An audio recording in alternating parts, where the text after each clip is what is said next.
kami akan melakukan praktikum tentang faktor-faktor apa saja yang dapat mempengaruhi laju reaksi. Sebelum memulai praktikum, kami akan menampilkan sedikit penjelasan tentang faktor-faktor apa saja yang dapat mempengaruhi laju reaksi.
Pertama-tama, siapkan 2 buah botol kosong, cuka, sendok, dan soda kue. Kemudian, masukkan 2 sendok makan cuka ke dalam botol.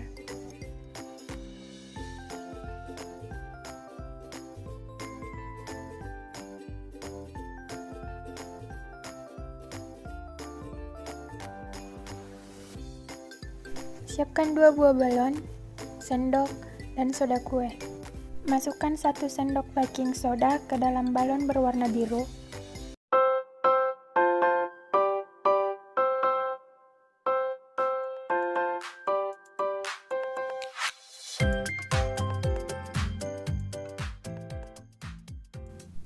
Dan 1,5 sendok baking soda ke dalam balon berwarna kuning. Rekatkan balon pada ujung tutup botol. Lalu tuangkan kedua balon secara bersamaan dan lihat reaksi yang terjadi. Bisa dilihat balon berwarna biru ukurannya lebih besar daripada balon berwarna kuning.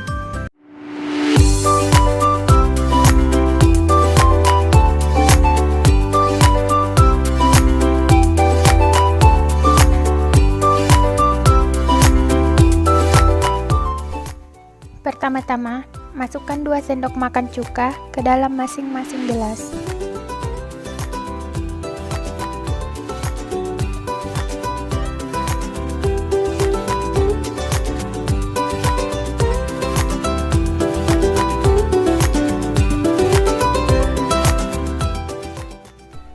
Kemudian, tuangkan air ke dalam masing-masing gelas dengan perbandingan yang sama. Masukkan cangkang telur kasar ke gelas yang pertama, lalu masukkan cangkang telur halus ke gelas yang kedua. Dapat kita lihat serbuk cangkang telur yang lebih halus lebih cepat bereaksi.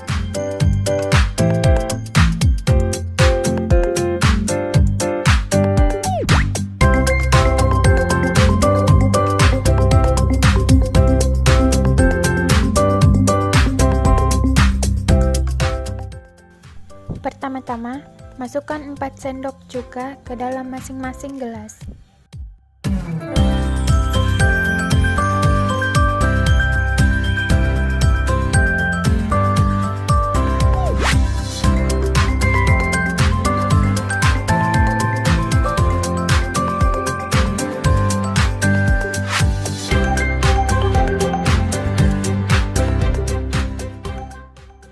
Selanjutnya, masukkan air panas ke dalam gelas pertama. Lalu, masukkan air biasa pada gelas kedua. Kemudian, masukkan serbuk cangkang halus pada kedua gelas. Bisa dilihat, cangkang telur yang berada di air panas lebih cepat bereaksi.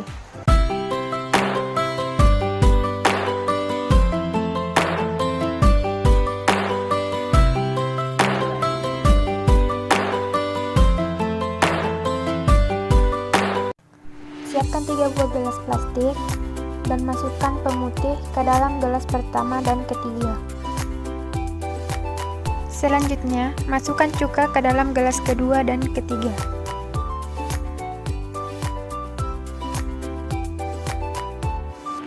Lalu diaduk. Masukkan satu persatu jarum ke dalam 3 buah gelas tersebut. Bisa dilihat perbedaan pada gelas pertama, kedua, dan ketiga.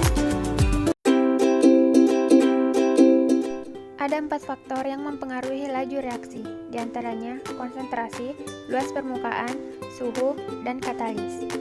Untuk lebih jelasnya, berikut penjelasan dari kami. Konsentrasi. Pada umumnya, reaksi akan berlangsung lebih cepat jika konsentrasi per reaksi diperbesar. Saat yang konsentrasinya besar, akan mengandung partikel yang lebih banyak, sehingga partikel-partikelnya tersusun lebih rapat dibanding saat yang konsentrasinya rendah. Partikel yang susunannya lebih rapat akan lebih sering bertumbukan dibanding dengan partikel yang susunannya lebih rendah, sehingga kemungkinan terjadinya reaksi makin besar. Luas permukaan. Salah satu syarat agar reaksi dapat berlangsung adalah saat reaksi harus bercampur atau bersentuhan. Pada campuran reaksi yang heterogen, reaksi hanya terjadi pada bidang batas campuran. Bidang batas campuran inilah yang dimaksud dengan bidang sentuh. Dengan memperbesar luas bidang sentuh, reaksi akan berlangsung lebih cepat. Setiap partikel selalu bergerak. Dengan menaikkan temperatur, energi gerak atau energi kinetik partikel bertambah, sehingga akan sering terjadi tumbukan. Dengan frekuensi tumbukan yang semakin besar, maka kemungkinan akan menghasilkan tumbukan efektif yang dapat menghasilkan reaksi juga semakin besar. Suhu dan temperatur ternyata dapat memperbesar energi potensial suatu zat. Zat-zat yang energi potensialnya kecil, jika bertumbukan, akan sukar untuk menghasilkan tumbukan efektif. Hal ini terjadi karena zat-zat tersebut tidak dapat melampaui energi gravitasi. Dengan menaikkan suhu, hal ini dapat memperbesar energi potensial, sehingga ketika terjadi tumbukan, akan menghasilkan reaksi. Katalis adalah suatu zat yang berfungsi mempercepat terjadinya reaksi, tetapi pada akhir reaksi itu dapat diperoleh kembali. Fungsi katalis adalah menurunkan energi aktivasi, sehingga jika ada suatu reaksi dan ditambahkan katalis, maka reaksi itu akan lebih mudah terjadi. Hal ini disebabkan karena zat-zat yang bereaksi lebih mudah melampaui energi aktivasi. Perlu kita ketahui, energi aktivasi adalah energi minimum yang digunakan dalam membuat suatu reaksi. Berdasarkan praktikum, dapat disimpulkan bahwa 1. Makin besar konsentrasi, laju reaksi makin cepat. 2. Makin luas permukaan bidang sentuh, makin cepat laju reaksinya. 3. Makin tinggi suhu per reaksi, makin cepat laju reaksinya. 4. Yang mempercepat laju reaksi adalah katalis. Saran kami, di dalam melakukan praktikum, sebaiknya menggunakan pakaian praktikum, alat kesehatan, serta keselamatan kerja. Juga menyediakan alat-alat praktikum yang lebih lengkap agar praktikum dapat dilakukan dengan baik. Kami berharap akan ada penyempurnaan terhadap hasil praktikum kami dengan percobaan dan hasil yang lebih akurat, sehingga dapat menentukan faktor-faktor yang mempengaruhi laju reaksi dengan lebih terperinci. Thanks for watching. Wassalamualaikum warahmatullahi